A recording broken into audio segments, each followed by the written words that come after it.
El frasco, quitándole el pasamontañas a los verdaderos terroristas. ¿Qué tal? ¿Cómo están? Bienvenidos a un nuevo programa del Frasco, Medio Sin Cura, esta suerte de recipiente donde se dan cita las noticias de la semana, lo que se dice en las redes sociales y lo que supuestamente es la realidad internacional. Cuando iba un mes del brutal e indiscriminado bombardeo israelí sobre Gaza, un Netanyahu en jaque se apresuraba a decir que esa ofensiva era un éxito extraordinario, pero la realidad terminó demostrando que esa declaración era otra fake news. Israel sigue sin lograr sus objetivos políticos y militares en Gaza. 5 brigadas de combate retiradas de Gaza, según informes israelíes. צר לי לקלקל את המסיבה, מה שנקרא, של המלחמה. תמונת הניצחון לא תהיה בה, כי התמונה היא תמונת הפסד. Pero además cada vez son más las millones de personas en el planeta que siguen apoyando a Palestina. Quizás por eso, en su desesperación, Netanyahu haya pensado que lo mejor es generar una escalada regional y forzar así la entrada directa del tío Sam. Ataque aéreo israelí en Siria mata a general iraní de alto rango. Quizás como ese ataque terrorista en tierra siria no generó la respuesta que el régimen israelí esperaba para justificar una escalada regional, las provocaciones aumentaron. Murió el número 2 de Hamas por un bombardeo israelí en Beirut. Sin embargo, la gran mayoría de la prensa occidental se esforzó por esconder en un principio al responsable del ataque terrorista. El número 2 del grupo palestino Hamas muere en una explosión en el sur de Beirut, la capital del Líbano. Una explosión en Beirut, capital del Líbano, mató al número 2 de Hamas, Saleh al-Arouri. Israel se negó a comentar sobre si perpetró el ataque. Y como si los titulares los redactara el régimen israelí, los medios dominantes seguían evitando nombrar al responsable. ¿Quién era Saleh al-Arouri, el líder de Hamas en Cisjordania que fue abatido en Líbano? Lo que esa burda estrategia discursiva no pudo evitar fue que el asesinato reflejara lo mal que lo está pasando Netanyahu y sus muchachos en Gaza. Asesinato de al-Arouri refleja fracaso de ofensiva israelí contra Hamas. Pero evidentemente el plan del régimen israelí no se circunscribe solamente a Siria y al Líbano, porque un día después del asesinato de al-Arouri sucedía esto. 89 muertos en atentado terrorista en Kermán, en el sur de Irán.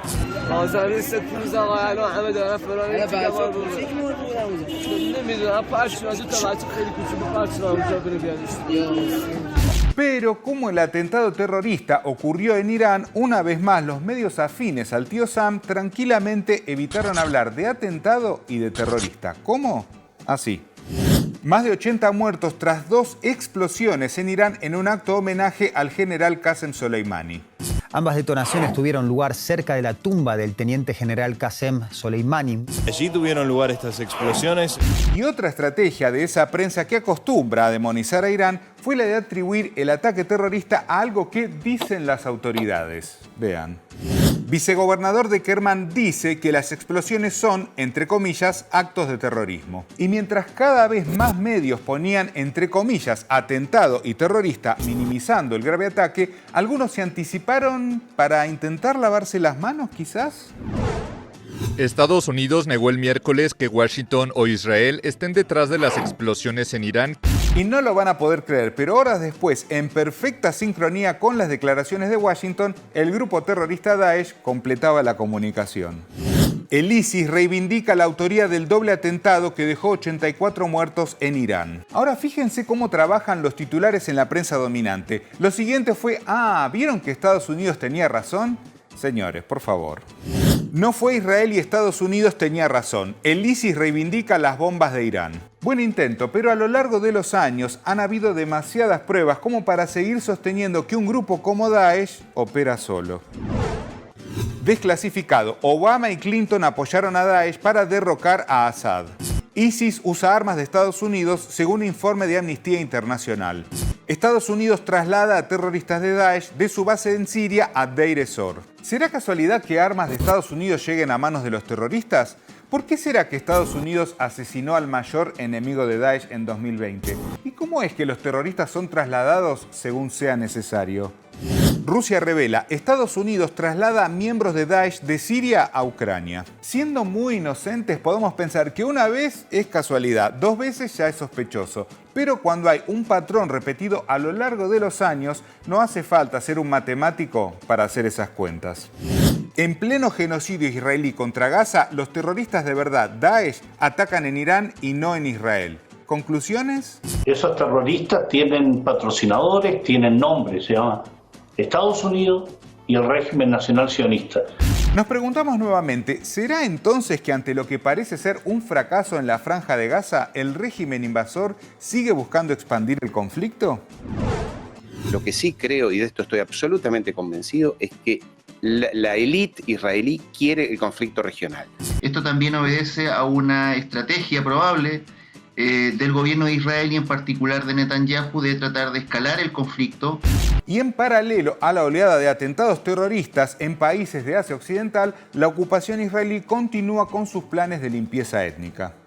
Israel en conversaciones con el Congo para reasentar a los palestinos de Gaza. Y mientras el genocidio se transmite en vivo y en directo a través de las redes sociales, el vicepresidente de la Delegación de Asociaciones Israelitas Argentinas, DAIA, tuiteó esto.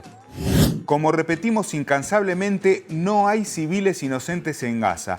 Tal vez solo los niños de menos de 4 años. Se trata no solo del vicepresidente de la DAIA, sino de quien fuera presidente de la Organización Sionista Argentina y que aún figura en esa página. Y no crea que es el primer comentario de este tipo que hace. 5 de diciembre. Los únicos inocentes en la tierra de los orcos son los niños menores de 4 años. Así pues, los orcos, todos sabéis que eran unas criaturas humanoides de escasa inteligencia y mucho gusto por la sangre. Eso es parte de la deshumanización de los palestinos que va en paralelo con la minimización de la retórica del genocidio, es decir, un manto de piedad de cierta prensa para quienes avalan el exterminio de niños. Polémicas declaraciones del vicepresidente de DAIA. Controvertido comentario sobre la guerra en Medio Oriente. Las declaraciones de Sergio Picholz, el vice de la DAIA, no son polémicas, son criminales, son apologéticas del genocidio emprendido por Israel contra los palestinos. Y cuando los comentarios en repudio se multiplicaron en las redes y algunas organizaciones ya informaban que tomarían medidas legales pertinentes, sucedió lo siguiente. Desplazaron de su cargo al vicepresidente de la DAIA. ¿Desplazaron? Eso es algo engañoso. Veamos lo que dice el contenido de la noticia. Sergio Picholz fue obligado a tomar una licencia de manera inmediata de su cargo. O sea que no lo echaron, le dieron licencia, pero quizás lo más abyecto es que el comunicado no hizo hincapié en la gravedad de sus dichos, sino en que los mismos perjudicaron la imagen política de la DAIA.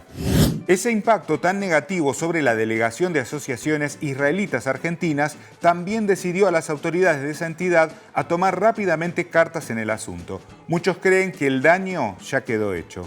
Es decir, no hay una condena directa a la aberración que significa pedir por el asesinato de menores de edad.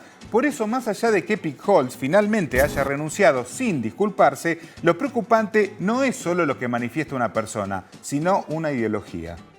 Apología del genocidio sionista. Picholz no es la excepción, sino la regla. La DAIA acuña personajes fascistas como el vicepresidente desplazado. Pero alguien se preguntó por qué la DAIA separó a Sergio Picholz, pero nunca se diferenció o se apiadó siquiera de la muerte de inocentes en Gaza a través de una declaración pública. Si hay medios que se horrorizan ante el genocidio y el terrorismo, pero minimizan el genocidio y actos de terrorismo que estamos viendo hoy ante nuestros ojos, queda en evidencia que no hay una preocupación genuina por el género humano. Hay intereses. Lamentable y alarmante. Ahora, ¿qué opinan ustedes? Esperamos, por supuesto, sus comentarios y los invitamos a suscribirse y a activar la campanita para seguir viendo todas las novedades aquí, en El Frasco, Medios sin Cura. El Frasco, Medios sin Cura.